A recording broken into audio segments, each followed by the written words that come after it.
বোনের বার্থডে ছিল, তাই ভাবলাম নিজের হাতে ওকে একটু কেক বানিয়ে খাওয়ানো যায়। সত্যি বলতে কেকটা আমি সেরকম ভাবে বানাতে পারি না, কিন্তু নিজে হাতে বানাবো ভেবে একটু ভালো লাগছিল, তাই একটু ট্রাই করলাম আর কি। প্রথমবার কিন্তু দিদি আমাকে কেক বানানো শিখিয়েছিল, তখন কিন্তু বেশ ভালোভাবেই শিখতে পেরেছিলাম, কিন্তু কেকটা তখন সেইভাবে ফোলেনি।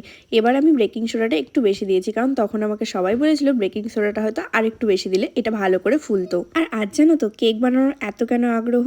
বোন আমার জন্মদিনে আমাকে নিজের হাতে কিন্তু পায়েস বানিয়ে খাইয়েছিল। আমি তো পায়েস অবশ্যই বানাতে পারি, কিন্তু আমি ভাবলাম যে কেকটা যদি একটু বানিয়ে খাওয়াতে পারি, যদি একটু টেস্টি হয়, তাহলে তো বানানো যেতেই পারে। সেই হিসেবে কিন্তু আমি আমার মতো করে অনেকক্ষণই ট্রাই করেছিলাম।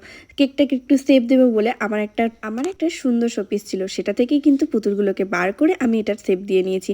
দেখো, আমরা তো সবাই জানি যে কেক কিভাবে বানাতে হয়, হ্যাঁ কম বেশি সবাই জানি, কিন্তু কিভাবে তোমরা কেক বানাও সেটা কিন্তু আমাকে কমেন্টে অবশ্যই জানিও। আমি কিন্তু এটা হাফ নিয়ে চলে গেছিলাম, বাকিটা কিন্তু আমি ওপরে চকলেট দিয়ে দিয়াদের বাড়িতে করেছি। কেমন লাগলো জানিও।